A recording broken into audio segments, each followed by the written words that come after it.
Great news, great news, great news. Next week on December 2nd, the lockdown in Britain is over. The draconian measures shutting you inside your home, keeping you away from work, keeping you from socializing your friends is all over, and you can now resume back to your normal life. Well, maybe not, because 99.9% of the population is now going to be locked into either Tier 3 or Tier 2 lockdowns. Now, what does that mean? Well, if you're in Tier 3, which is most of the Midlands, that means that shops are closed, pubs are closed, hotels are closed, restaurants are closed, theaters are closed, and cinemas are closed. So, welcome out of lockdown into lockdown.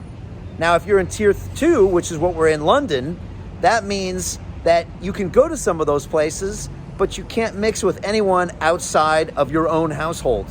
So that means you're still locked down. And that's what's happening here.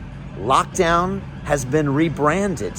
That's what's happening. And we've played another psychological trick, and we're trying to celebrate the fact that we're coming out of something when in fact these measures are absolutely draconian and they're still ridiculous. Unfortunately, we've been conditioned since back in March to get used to these lockdowns. If you remember, almost 9 months ago, this was supposed to be for 2 weeks only to ease pressure on our health services. That's all, just 2 weeks. And then it was 2 more weeks, and then 2 more weeks, and then 2 more weeks. And now we're being told to celebrate when we come slightly out of lockdown. And we're given 5 days now for Christmas where we can mix with other households. And then today, Boris Johnson said to expect stronger lockdown measures in January. He even went so far to say that the tiers aren't set in stone. So your tier could change. And he said on December 16th, we'll obey that. He said you can escape your tiers if you stick to good behavior. Look at some of this language. You can escape your tiers for good behavior. Feels like we're prisoners, doesn't it? It feels like we've been locked up in solitary confinement. And now on December 2nd, we're given 60 minutes of yard time and we're celebrating as if it was Christmas. And so that's just what I want to make notice here. Lockdown has been rebranded back to us, and we're cheering and celebrating and smiling and thanking our government when in fact we are being oppressed like prisoners, and we are buying into it. And each one of you is complicit in this, because as whenever we nod our heads to our government, then we're saying, yes, it's okay. And so we're going to go through more lockdown measures. The hospitality sector has said this will be a mortal blow to them, a mortal blow to the hospitality sector. There is no way we're going to come anywhere near the 82 billion pounds that Christmas season usually gives our small businesses and our sector as a whole. And we're going to see deeper scars in our economy, which is what we're being told by our chancellor.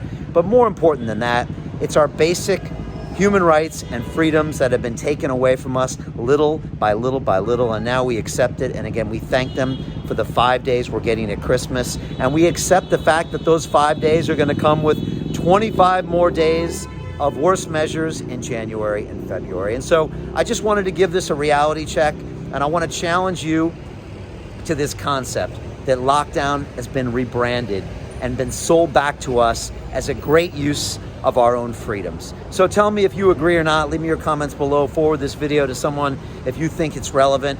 And I just want us to have a gut check as far as coming back to reality. This is November 2020. This could easily be November 2021 and November 2022. They could sell new reasons to wait just a little bit longer. We just need a little bit longer, and we need a little bit longer. Meanwhile, all of our futures are being decimated, and mostly our young people, our younger generation, for good reason, are completely confused. Why am I going to school? Will I ever have a job? Will I ever be able to travel? Will university be more than a Zoom call? And you can't give them answers right now because our leadership is showing no direction. This has been a disproportionate response to the virus and a complete lack of science-based decision-making. And the truth is, there are solutions waiting for us. There are smart, intelligent scientists and doctors around the world that have proposed alternate ways, like this concept of focused protection. But our leaders don't listen to it. And so it's more lockdowns and more lockdowns. And this will continue, mark my words, until we find a new direction. And that's why I've been presenting recently ways that we can get out of this, ways that we can welcome these sectors back, and ways that we can realistically look at the cost-benefit analysis right now. Yes, we are losing lives right now, but we will lose more lives later if we continue with these lockdowns. We've got to wake up now.